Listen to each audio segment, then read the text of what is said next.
चिड़िया के पकोड़े बहुत स्वादिष्ट हुआ करते थे। जंगल के सभी पक्षी चिड़िया के पकोड़े बहुत पसंद करते थे। वाह चिड़िया, इस बारिश में तुम्हारी दुकान के पकोड़े खाकर तो मजा आ गया। धन्यवाद तोतू भैया। पास में ही कालू काली भी पकोड़े बेचते थे, पर जो उनकी दुकान में एक बार पकोड़े खाता था दोबारा कभी ना आता था। कालू काली, ये पकोड़े तो बहुत बेस्वाद है। अब तो मैं यहाँ कभी भी पकोड़े नहीं खाऊंगी। मोटी कबूतरी, आज जो तुमने पकोड़े खाए हैं उसके पैसे दो। काली बहन, पैसे किस बात के? ये पकोड़े तो जरा भी खाने लायक नहीं हैं। मोटी कबूतरी, तुम पैसे देती हो कि मेरे से मार खाकर दोगी? कालू जी, इससे पैसे छीन लो। कालू काली कबूतरी से पैसे छीन लेते हैं। कालू काली, अगर तुम्हारा यही हाल रहा तो तुम्हारी दुकान में कोई भी ग्राहक नहीं आएगा। मोटी कबूतरी, तू जा यहाँ से। कबूतरी वहाँ से चली जाती है। कालू जी, जैसे तैसे आज हमारे सारे पकोड़े बिक गए। हाँ काली, इस बारिश के मौसम में तो हमारा बहुत फायदा रहता है। कालू जी, अब घर जाते हैं। कालू काली अपने घर जाते हैं। मम्मा, मम्मा, आप आ गए? हाँ गुड़िया बेटी। मम्मा, आज भी हमारे सारे पकोड़े बिक गए। गुड़िया बेटी, इस बारिश के मौसम में हमारी पकोड़ों की दुकान बहुत अच्छी चलती है। मम्मा, दुकान तो चलेगी ही, मेरी मम्मा बहुत स्वादिष्ट पकोड़े बनाती है। अगले दिन चिड़िया फिर अपनी दुकान लगा देती है। कालू जी, आज भी बारिश का मौसम है, आज हम बहुत सारे पकोड़े बनाएंगे। हाँ काली। चिड़िया, इस बारिश के मौसम में तुम्हारे दुकान के पकोड़े खाकर मजा आ गया। कालू काली की दुकान में तो कोई भी ग्राहक नहीं आ रहा था। कालू जी, आज तो हमारी दुकान में कोई भी ग्राहक नहीं आ रहा है। काली, मैं देख के आता हूँ कि पक्षी कहाँ है। कालू पेड़ की ऊंची डाल से पक्षियों को देखता है। ओहो, तो ये सब पक्षी चिड़िया की दुकान में पकोड़ों का मजा ले रहे हैं। दोस्तों, आप सब मेरी दुकान से पकोड़े खाकर देखो। कालू, तुम बहुत बेस्वाद पकोड़े बनाते हो। तुम दोनों चिड़िया से कुछ सीखो, और तुम जैसे बदतमीज की दुकान में कौन आएगा। मोटे कबूतर, तुम ज्यादा बकवास मत करो। कालू, चल भाग यहाँ से। कालू वहाँ से चला जाता है। कालू काली को सारी बात बताता है। कालू जी, वो छोटे पक्षी कुछ ज्यादा ही चों चों करते हैं। हाँ काली, आज तो हमारी दुकान में कोई भी ग्राहक नहीं आया। कालू जी, ये सब चिड़िया के पकोड़ों की वजह से उनकी इतनी जुबान चल रही है। काली, हमने इतनी कोशिश कर ली चिड़िया की तरह पकोड़े बनाने की, पर हम नहीं बना पाए। हाँ कालू जी, अब घर जाते हैं। कालू और काली अपने घर जाते हैं।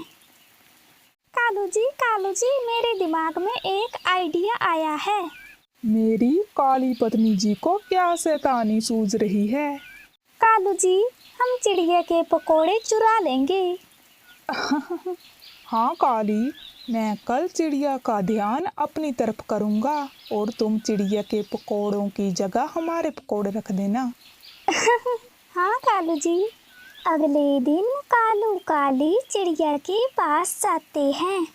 चिड़िया बहन, तुम बहुत स्वादिष्ट पकोड़े बनाती हो, तभी तुम्हारी दुकान में इतने सारे ग्राहक आते हैं।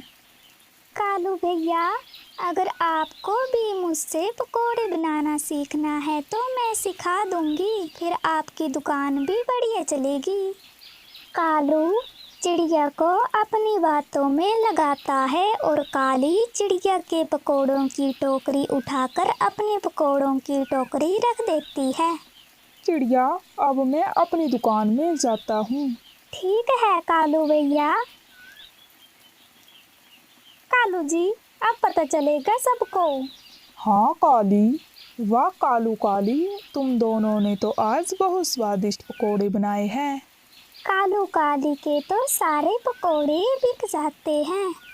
चिड़िया, आज तुमने ये कैसे बेस्वाद पकोड़े बनाए हैं? कबूतर भैया, जैसे मैं रोज बनाती हूँ वैसे ही बनाए हैं। चिड़िया, तुम खुद खाकर देखो, फिर तुम्हें पता लगेगा। हाँ दोस्तों, ये तो बहुत बेस्वाद है। चिड़िया, कालू काली भी ऐसे ही पकोड़े बनाते हैं। कबूतर और मोर बिना पकोड़े खाए ही वहाँ से चले जाते हैं। आज ही कालू भैया मेरी दुकान में आए थे और आज ही मेरे साथ ये सब हो गया। चिड़िया, मैं अभी कालू की दुकान से पकोड़े खाकर आई हूँ। उनके पकोड़ों में बिल्कुल तुम्हारे पकोड़ों जैसा स्वाद था। तभी मैं सोचूं कि कालू भैया मुझसे इतने अच्छे से बात कैसे कर रहे हैं। उन दोनों ने मिलकर मेरे पकोड़ों की टोकरी की जगह अपने पकोड़ों की टोकरी रख दी है। तभी चिड़िया पकोड़ों की टोकरी उठाकर कालू के पास जाती है। कालू काली, तुम दोनों कभी नहीं सुधर सकते। जब देखो तब तुम्हें कोई ना कोई शैतानी करते ही रहते हो। चिड़िया, हमने ऐसा क्या किया जो तुम इतनी चूं चूं कर रही हो? कालू काली, ये लो तुम्हारे पकोड़ों की टोकरी। चिड़िया, ये टोकरी हमारी नहीं है, हमने तो अपने सारे पकोड़े बेच दिए। कालू काली, जो तुमने मेरे पकोड़े बेच के पैसे कमाए हैं वो मुझे वापस कर दो। चल भाग यहाँ से, बड़ी आई चूं चूं करने वाली। तभी चील वहाँ आता है। चिड़िया चील को कालू काली की सारी बात बताती है। कालू काली, तुम दोनों खुद मेहनत करते नहीं और दूसरे पक्षियों की मेहनत खराब करते हो। चिड़िया के पैसे दे दो, नहीं तो मैं तुम्हें मार मार के चटनी बना दूंगा। चील के डर से कालू काली चिड़िया की मेहनत की कमाई उसे वापस कर देते हैं। चिड़िया, अगर ये तुम्हें दोबारा परेशान करे तो तुम मुझे बताना। चिड़िया भी अपने पैसे लेकर घर वापस लौट आती है। कालू जी, हमें चिड़िया के साथ ऐसा नहीं करना चाहिए था। हाँ काली, हम दोनों भी चिड़िया की तरह खूब मेहनत करेंगे।